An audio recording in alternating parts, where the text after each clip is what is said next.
Hi, David Bizard here, and you guys are watching PowerTech 10.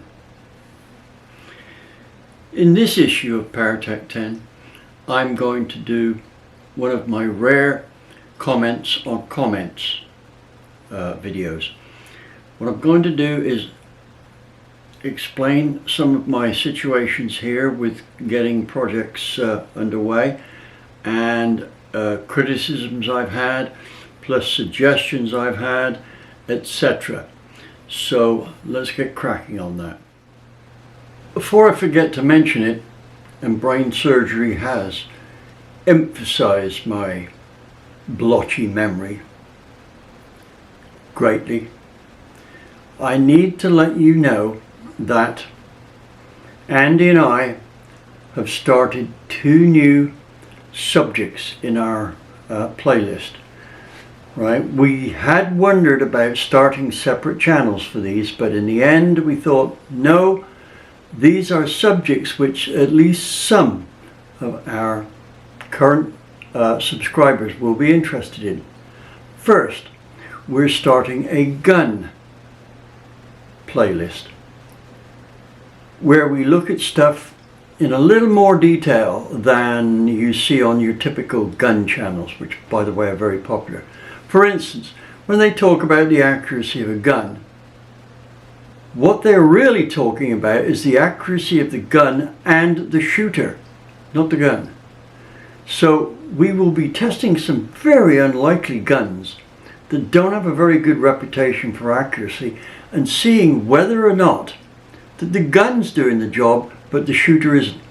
Another thing that we've got going here, and it's still in the experimental stages, an air rifle which has a muzzle velocity for a typical 177, maybe even a 22 round, at about 15 or 1600 feet per second. Next thing, apart from guns, is we are looking at yard equipment. I'm sure this won't come as much as a surprise that we have a yard equipment playlist on our channel, when the first thing will be how to hop up your lawnmower so that it cuts grass twice as fast and mulches it 3 times better. You don't have to pick the grass up anymore. Also, it will still cut in the pouring rain like it's most other mowers do in the dry. What's the next thing we're doing is a playlist on brain fade. I've forgotten what it is. 3 things. Anyway, look for those to be starting soon, and although it's way behind schedule, we have almost got the studio done for doing our weekly broadcasts.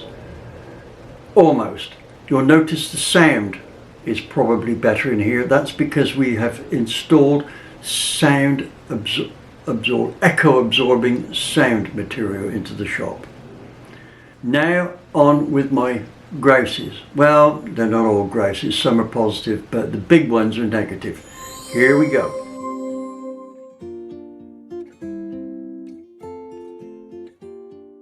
Now the first one is, I want to point out to a lot of you guys that I'm no spring chicken. By a quirk of nature, I look a little younger than I am. My next birthday coming up soon, I will be 81. I am not in the best of health. My maximum weight limit that I can pick up is 25 pounds. So if I want to port a cylinder head that's anything but, say, a small block head, I have to get somebody to come and pick it up for me. I work alone here. Now sometimes I can get my next door neighbor to come over and turn a cylinder head over for me, but I have to wait for their convenience. The other things are that I don't bend too easy. So getting a lot of these jobs done is not easy. I'm not Superman. I was going to say Superman anymore, but the bottom line is I've never been Superman. I've just appeared that way because of being well organized and having good, how shall I say, friends / workmates around me. Fellow enthusiasts who shared my enthusiasm for advancing the state of art of motor racing and high performance. Now then, what else should I explain to you? Oh yes, let's deal with the 318 project first, because I'm getting quite a bit of flack from that. Now, the situation was that at the start of this, I was going to do the, shall I say, the hands-on work, i.e. porting the cylinder heads, doing this, that and the other. And the idea was that I would do it over about a year, 18 months, which of course has made a lot of you feel very impatient. Andy was to do the assembly and Uncle Tony was to do, how shall I say, the promotion and things like this. Now here's the deal. Due to my frequent hospital visits and things like this, I am all behind on everything here. Andy's waiting on me, and I guess Uncle Tony is as well. Sorry guys, there's not a lot I can do about it. When I'm up to work, I do get in an 8-hour day, and usually I'm working 7 days a week. Now I don't want you to feel sorry for me. The bottom line is this: what I do is a lot of fun. It really is. I often tell people if there was no such thing as race cars, I would be one of the most useless persons or people on the face of the planet. And I've analysed that statement, and it's probably not far off. If this had been 200, 300 years ago, I would say I would probably be designing sailing ships, trying to get them to be as fast as possible. But it's not, it's now. Another aspect is that I've got to earn a living. My, what's the word I'm looking for here? Retirement pension doesn't cover all the things I want to do, by a long shot. Now, I know you guys probably don't quite see this, but to do what I do costs quite a bit of money. There are times when companies don't just give me stuff. If I want to do something on it to support your efforts, remember, to support your efforts, I have to physically buy it. For instance, I didn't get given that Mustang. Now, earlier in my career, I was given cars. I was the most widely published technical writer, author on the face of the planet. Not by a small margin, more than the next two put together. Now, I got a deal on my Mustang. Nothing super big. It was about $1,000. So, forgive me if I'm going to support efforts to help you. I'm spending my money to do it. I have to earn it first. So, one of the things that has to take precedence is my jobs. Now, I'm lucky in as much as the Mustang project is starting to show, how shall I say, YouTube results. And I am fairly rapidly climbing up the list in terms of the number of views people are getting for their YouTube EcoBoost Mustangs. I'm now getting views in 1 month as much as some people have had in 5 years. I'm pleased about that, but it needs to go up faster. So, if you are somewhat, how should I say, disappointed at the rate of production of the 318, yes, it is my fault, but I think severe health problems is a viable excuse. If not, that's tough on you. That's how it is. Fortunately, I've got some more help coming in with this engine, so maybe things will move faster. Let's move on to the next thing. Criticisms. Now, most people think criticisms are always negative. No. If I said, boy, your car is just the shiniest one I've ever seen, that's a criticism. It's a positive one. But if I say, your car is the biggest pile of junk I've ever seen, that's a criticism. It's just a negative one. Now, I get a lot of positive criticisms. Mostly I don't think I deserve. However, I do get some negative ones that completely ignore what I'm trying to do here. I am not trying to make myself famous. Nope, I've not really got much desire for fame. If I had my way and I had lots of money, I would be quite happy playing with my race cars all day, and anybody who wanted any help, hey, come and see me. But I write books. My publisher wants me to be famous. It sells books. Selling books makes me money. Money I need to do what I'm doing now. So it's kind of a vicious circle, right? Anybody who knows me will tell you I don't exactly seek publicity. Unfortunately, it's one of my business failings not to do it more vigorously. Now, let's move on here. Oh yes, I want to thank all those people who give me positive criticisms. Thank you guys. And there are literally thousands of you. But I really do want to take it up with one of my most, how shall I say, dedicated critics as far as negative criticisms go. And that is one, John Schmidt. Now, if you want to read what John Schmidt says about me, I urge you to sign up for Speed Talk. That's speed-talk. Why?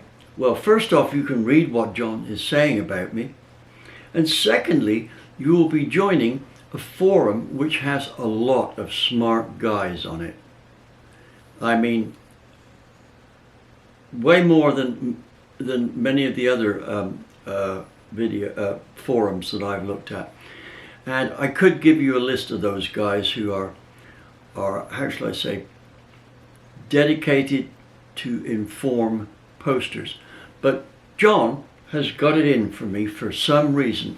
It's like I said in one of my previous videos.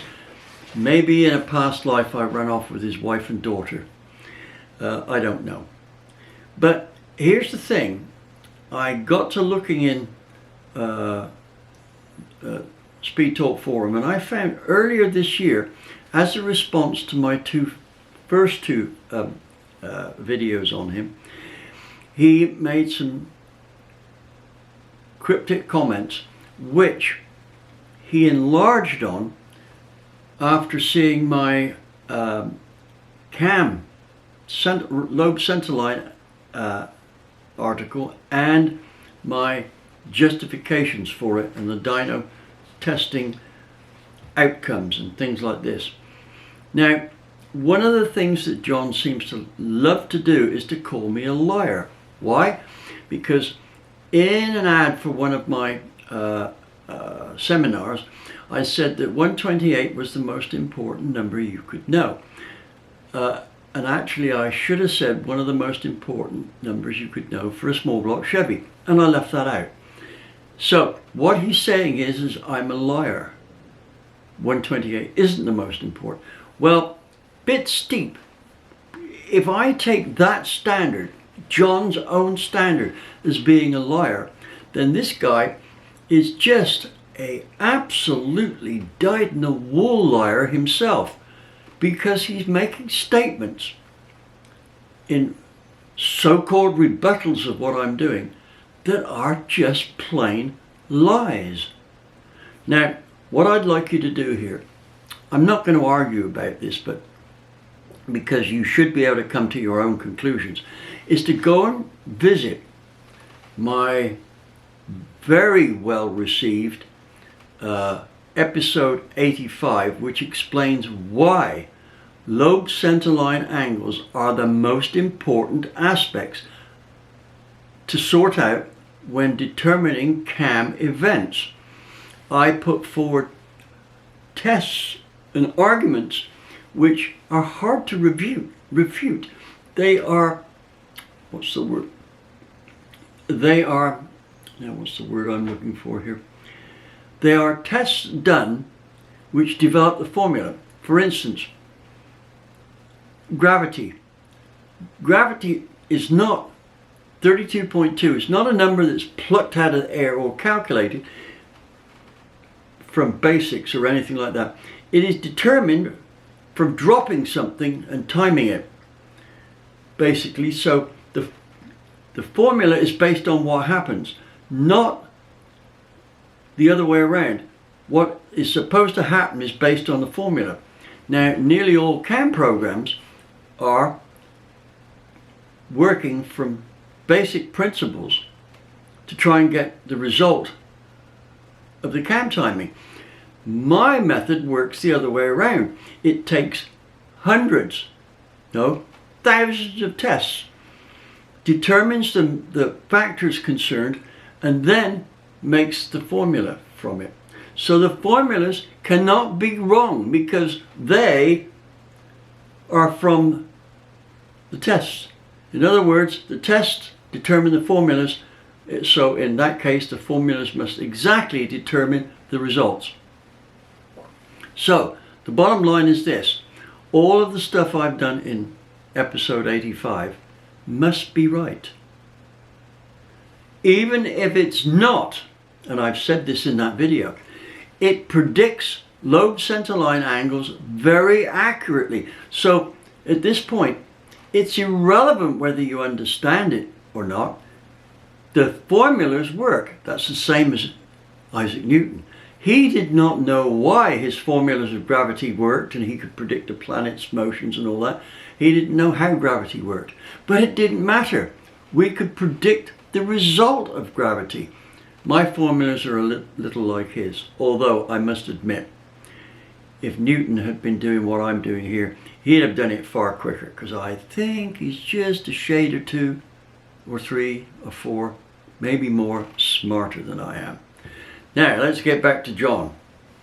John is a smart guy. He really is. He's got a grudge against me for some reason. And another thing I've noticed is he performs flat earth maneuvers in his arguments. What are they?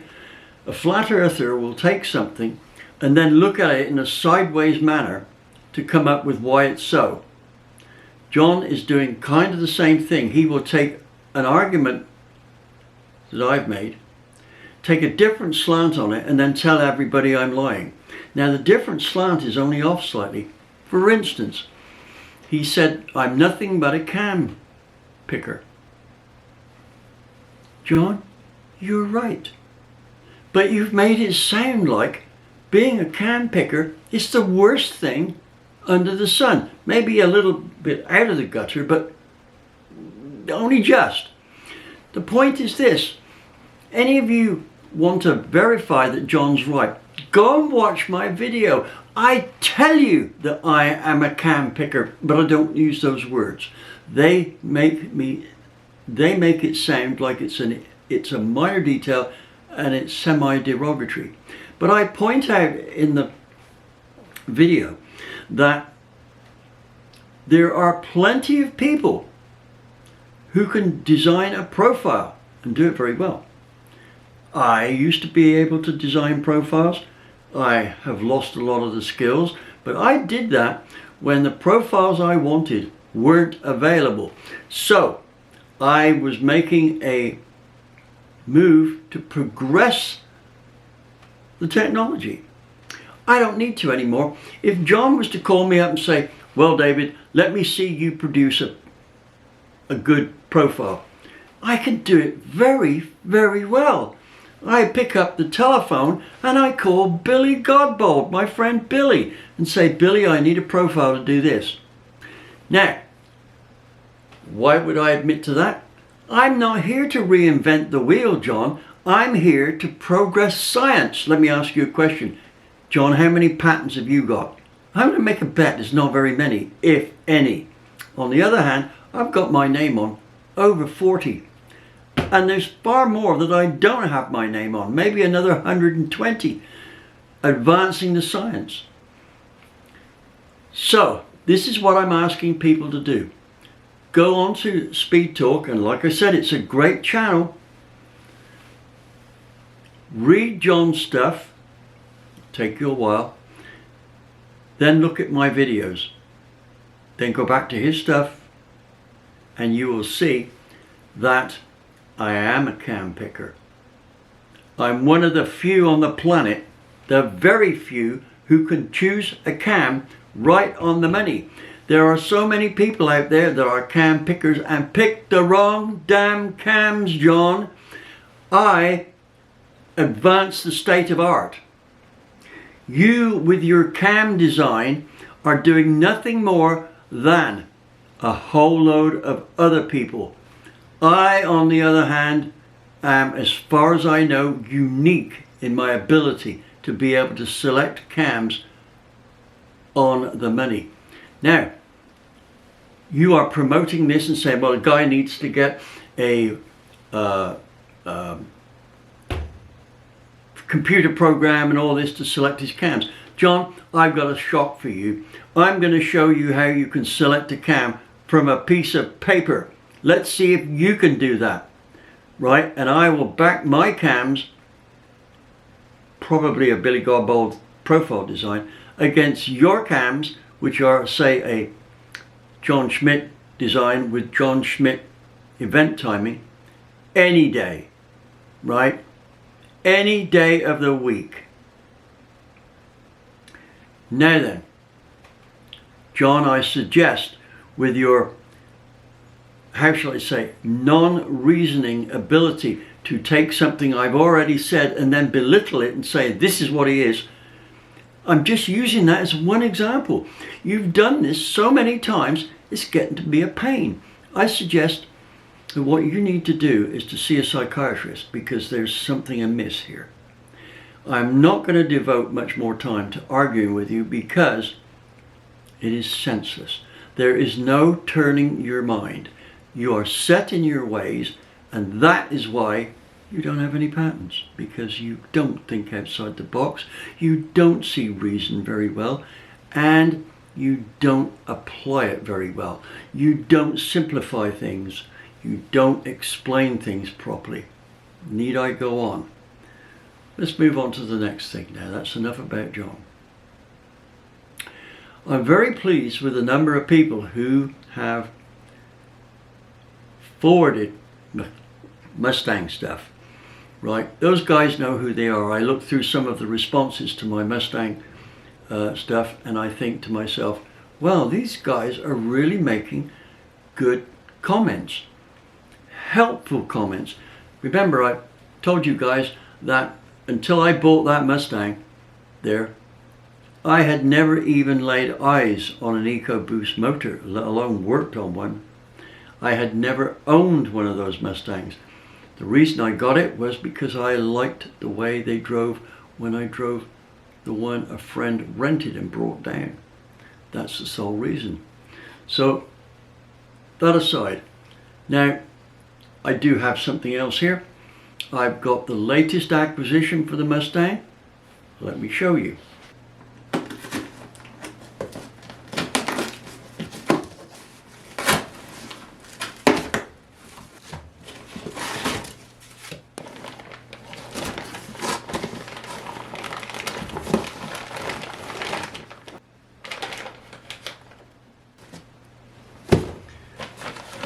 What is it?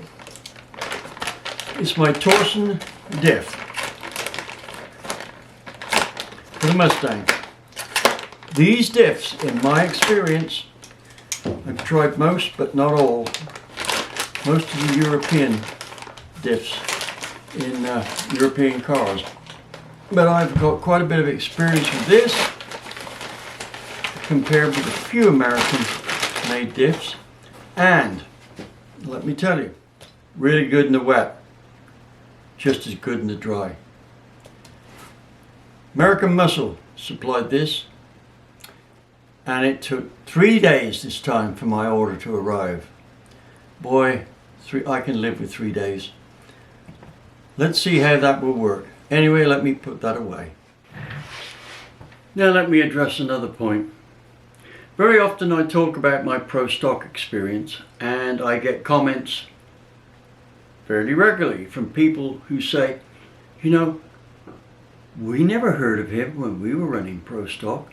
Most of the guys in pro stock don't even know who he is.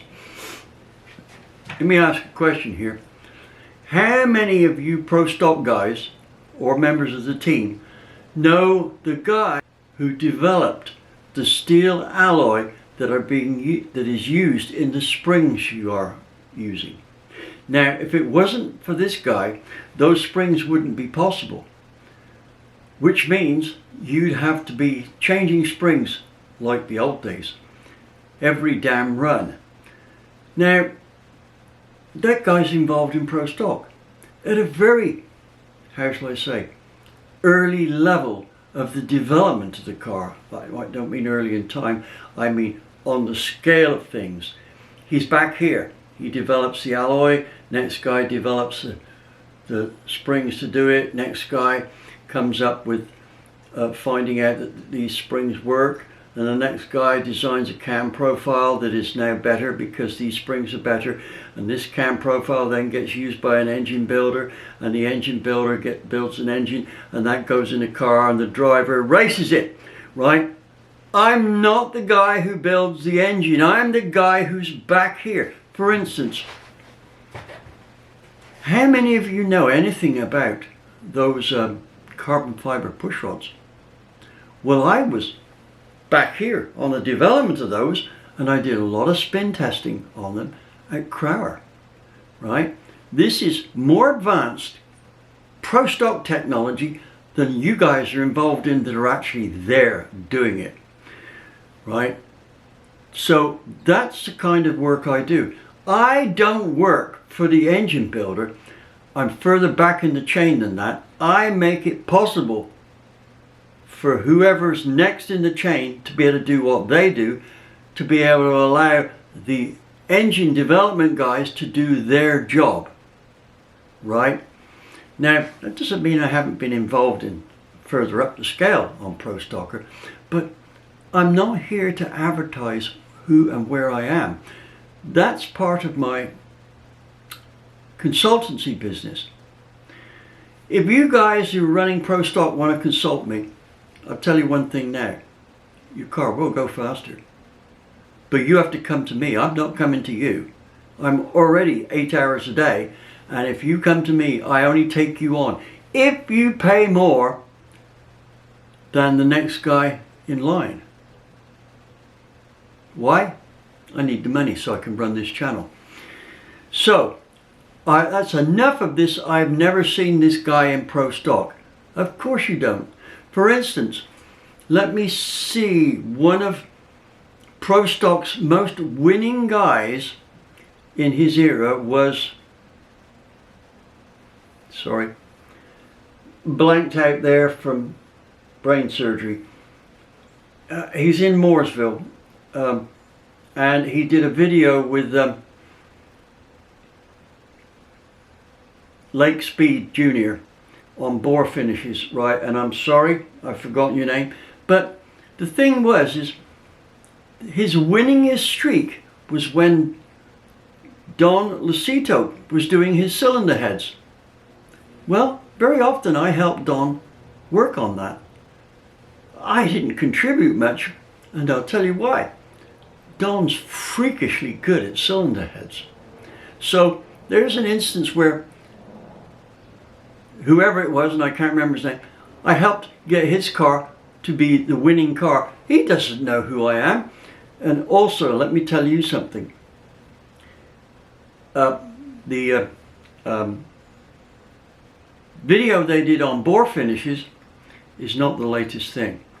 If that's as far as they've gotten Pro Stock, then they've got something to learn. If they've got further than that, they're not telling us. Well, guys, don't worry, I'm going to tell you. What else can we talk about here? Oh, I do want to run something of a, what's the word I'm looking for here? I need to know where I should be directing my efforts here in terms of subject material. I've already got a good idea that it's got to be in the region of cylinder heads and cams, but also I would like to do a brand assessment here. When you comment here, the first word I want you to do is write what brand of car / engine you want to hear about. It need be something like this: small block Chevy, so SBC, or small block Ford, or big block Ford, or big block Chevy, or road and track, or drag racing, whatever. I need to get, and it's no good just doing it over this one video, I need to get an idea of where Andy and I need to go on this. So that's another thing that I'd like you all to consider. And another aspect here is, I don't think I'm getting the support from some of you on spreading the word about my channel and subscriptions. So that's something else I would like you to focus on. Remember, I'm going to a great deal of effort here to show you stuff that you can't get anywhere else. Right? Let's go back to my cam stuff. You cannot get that on any other channel. What you can get on other channels is BS or out-of-date stuff. Oh, and that's something else John said, and this is an outright lie. He said, I'm dealing out technology of the 80s. God, John, where did you get that from? 80s? Back in the 80s, I could consult I had F1 cam designers on my doorstep virtually. They could not tell me what cam timing to use. So getting this technology back in the 80s is total bullshit.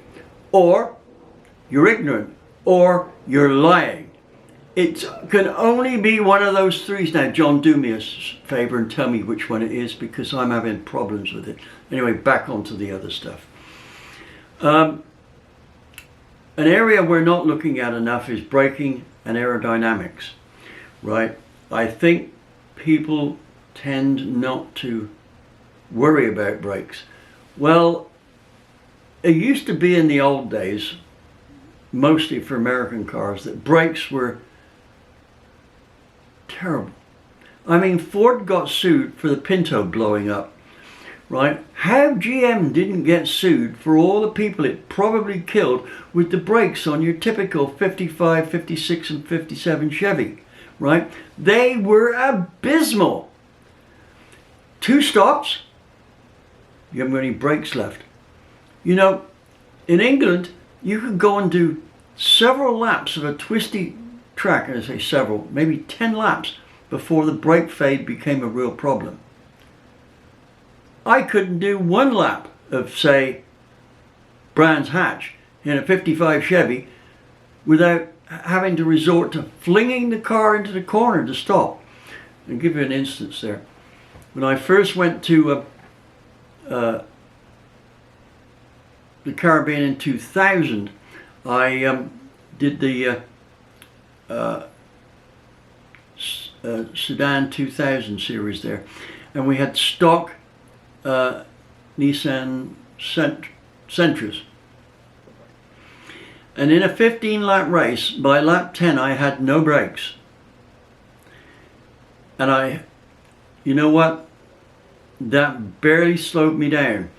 For the steepest, for the sharpest bend there, I evoked a technique I would use if I ran out of brakes, and that is pitch the car sideways.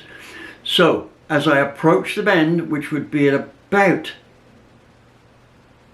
90 miles an hour, I would pitch the car sideways and stand on the gas, right? The brakes were no good, and I would arrive sideways at the bend at the speed to take the bend. Believe it or not, I lost all brakes and only slowed down by 2 seconds a lap. which still put me about as fast as the midfield guys. So, somebody said, this guy can drive. Well, let's put it this way.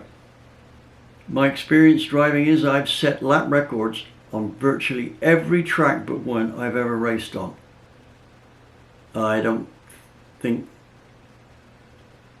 that does count as kind of being able to drive. Oh, and that's against big time champions, right? I even had a race in one race where a Formula One driver took a seat in a car which should have been faster than mine, and I don't know, but he finished behind me anyway. So, and let's not forget that I did beat all the Formula One cars at Prescott in my Mini.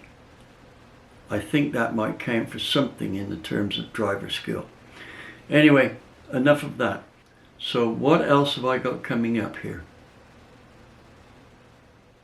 I'm going to show you a technique for getting cylinder heads, the models, much nearer what's wanted than currently done. And I don't believe this is a technique used by anybody else. If it is used by anybody else, I bet you can count them on that hand there. I'm talking about worldwide. Also, I'm going to be looking at honing and bore finishes, finishing in particular, lubrication, the 100 mile per gallon carburetor. Guess what? Believe it or not, it does exist. I am going to show you exactly where it could be found. And no, the government did not offer lots of money to buy it up. In fact, part of the stuff was patented and nobody used it until after the patent had expired, so nobody tried buying it. Anyway, enough of that. What else can I do other than, I'm redoing the cylinder head program deal. I'm going to demonstrate during this program why just showing flow figures is not a viable way of checking out cylinder heads. Also, we are going to look at tracing air by means other than smoke. In other words, when you look at it, you won't know we're tracing the air. But when we show you the film, you'll see where the air is going. Hopefully I live long enough to get to that. Of course, a lot of this stuff does depend on you guys subscribing, so I make the money to buy the equipment to do this. So let me leave it with you at that. Do your best to help me and Andy do our best. Oh, and don't forget, Andy's got his own channel, right? We do swap a lot of stuff, and that's because Andy's good at doing what he does. So, Unity Motorsports, just check it out. Just check out speedtalk.com. Just check out what John Schmidt has got to say in there. I urge you to do that. I want you to read all the slanderous, misconstrued comments he's made without being influenced by it and without having any preconceived notion. Then, with a blank sheet of paper for your mind at that point, look at episode 85 and see exactly what I say. I think I am very precise in that, and it is not a presumption. It is the result of thousands and thousands of dollars worth of dyno tests. You won't get it anywhere, just this channel. Thank you for watching. Thank you for putting up with my ranting and raving. And if you do subscribe, thank you. I will see you on the next video.